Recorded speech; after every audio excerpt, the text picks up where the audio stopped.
embark on a journey that transcends the boundaries of time and space.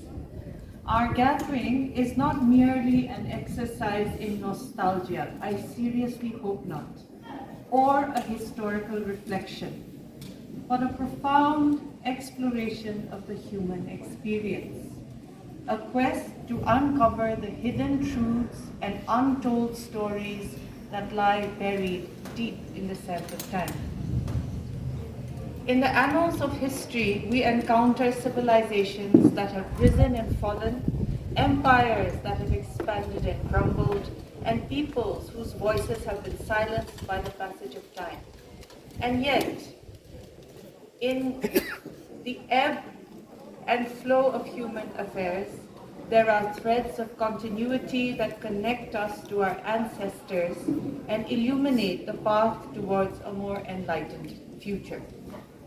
At the heart of our commemoration lies the imperative to research and document the past, a task that goes beyond the mere cataloguing of dates and events to delve deeper into the currents of human consciousness and cultural evolution.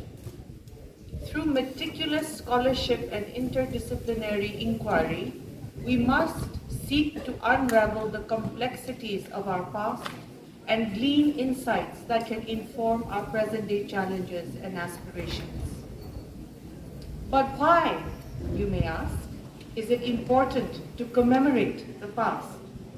Why devote time and resources to studying the traditions and cultures of our ancestors?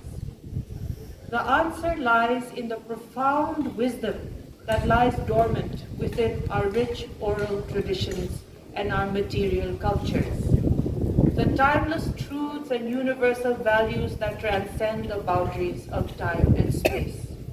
One of the ways that we are doing this today is by wearing our dresses. And I hope it will not simply be an occasion to pleasure ourselves in the sights of each other, but also be an occasion to have conversations. And I encourage you to spend this day speaking to each other about your dresses, speaking to each other about the stories that each of your costumes hold.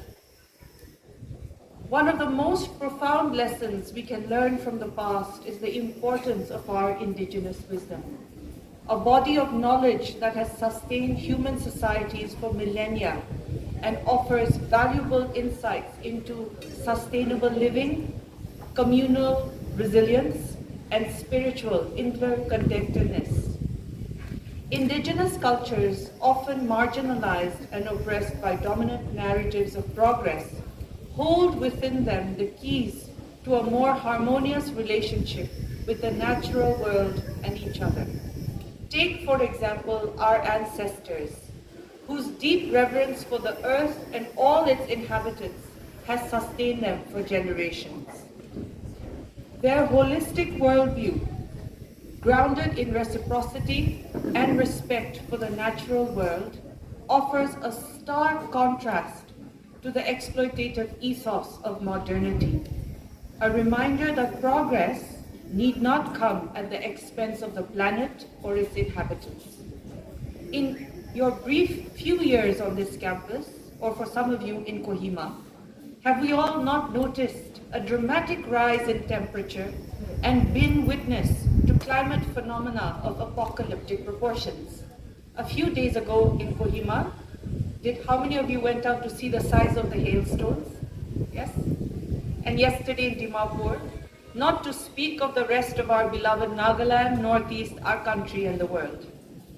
Surely these natural disasters are a cry from God's creation for the increasing disconnection between humans and nature, a relationship that was sacred for our ancestors, an interdependence that was symbiotic, mutually beneficial, and ensured our survival and progress all these years.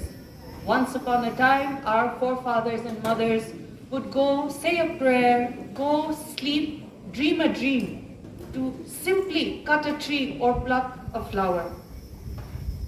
To commemorate our past is not simply to remember, but to honor these age-old relationships and customs.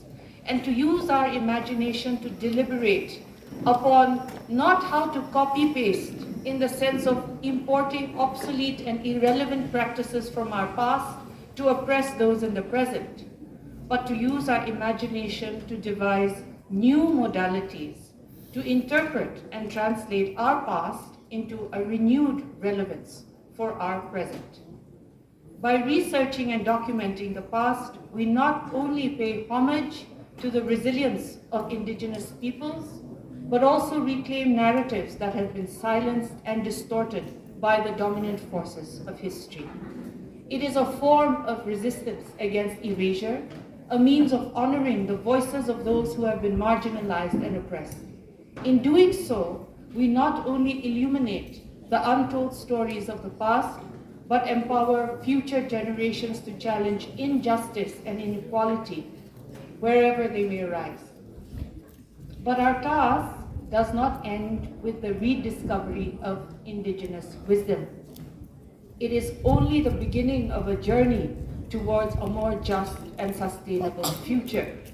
To imagine that our past was just, to imagine that our past was not difficult or without violence and injustice would be naive and foolish. Armed with the insights gleaned from our past, we must unleash the power of imagination to envision new possibilities for human society, one that transcends the narrow confines of profit-driven capitalism and embraces a more holistic and regenerative ethos. Imagine a world where the values of indigenous cultures, such as respect for nature, community solidarity, and spiritual connectedness, are not just relics of the past, but guiding principles for the present and the future. A world where economic prosperity is measured not by material wealth, but by health and well-being of all living beings. A world where diversity is celebrated as a source of strength rather than a cause for division. To realize this vision, we must not only challenge the entrenched systems of power and privilege that perpetuate injustice and inequality, but also cultivate a new ethic of care, empathy, and stewardship towards the earth and all its inhabitants.